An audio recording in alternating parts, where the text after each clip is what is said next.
On nous a dit qu'il semblait que le virus ne mutait pas. Je ne sais pas qui a quoi. Moi, je sais ce que j'ai moi. Donc, je pense qu'on fait plus de séquences que n'importe qui. Donc, on fait énormément de séquences. Et dans des conditions, d'ailleurs, je suis obligé de faire venir les gens le week-end pour pouvoir continuer à faire les séquences. Donc, on a fait à peu près 500 séquences de virus depuis juillet parce qu'on a été étonné de voir la forme que prenaient les cas cliniques et l'épidémie depuis juillet. Elle paraissait différente. Donc on avait, et dès le départ, on a trouvé un mutant qu'on a appelé Marseille, qui est assez, c'est online, hein, vous pouvez les regarder, qui est assez, qui présentait plus de mutations que ce qu'on avait l'habitude de voir. Il y avait 23 mutations par rapport à la souche de Wuhan. Donc on pensait que réellement celui-là, et celui-là, on a tracé sa source, c'est-à-dire il est venu du Maghreb sur les bateaux. Et tous les premiers cas ont été vraiment liés à ça. Et ensuite, il y a une diffusion qui s'est passée dans l'environnement. On a eu 100 cas de ce virus-là. Actuellement, ce virus-là a à peu près disparu depuis août. Et on pensait que c'était lui qui avait pris le truc. Et on a maintenant 7 mutants. Et celui qui est le plus actif actuellement, c'est celui qu'on a appelé 4, où on a 60 cas du 4. Et globalement,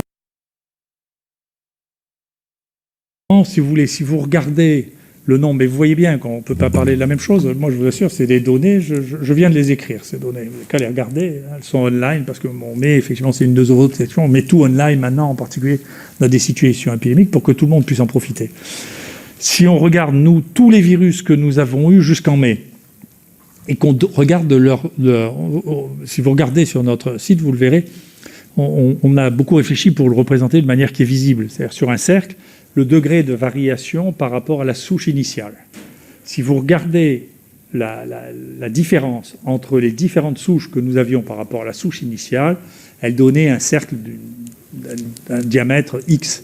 Si vous regardez maintenant ce que nous avons depuis juillet, ce diamètre a été multiplié par 10. C'est-à-dire la variabilité des virus que nous avons maintenant, les virus que nous avons maintenant sont entre eux, présentent entre eux 10 fois plus de variations que les virus que nous avions jusqu'en mai. D'accord ? Et c'est des variations qui sont très intéressantes parce que ce sont des variations qu'on voit dans la dégradation des génomes en général. C'est-à-dire, c'est des variations, vous savez qu'il y a 4 bases dans les génétiques, hein, qui sont ATGC pour l'ADN et pour les virus ARN.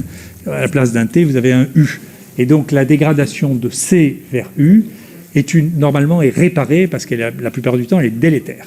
Et donc là, ce qu'on voit majoritairement, c'est des mutations de T vers U qui traduisent soit l'effet d'une enzyme qui est bien connue chez les humains qui s'appelle ApoB, qui a l'habitude de couper les virus.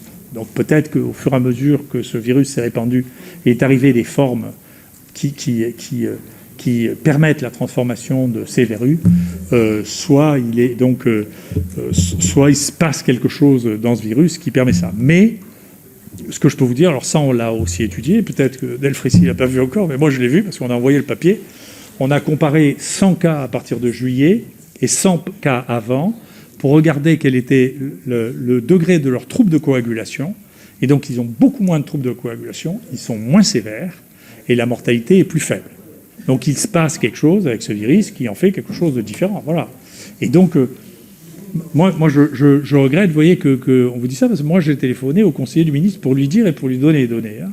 Donc la question que vous me posiez, moi toutes les semaines, je téléphone à Antoine Tesnière, qui est le conseiller du ministre, pour lui dire, écoute, je vais parler de ça, voilà ce que nous avons, si vous voulez les données, vous les avez. Donc je reste à l'intérieur d'une démocratie où je partage mes résultats, mais je les partage ensuite avec la planète entière.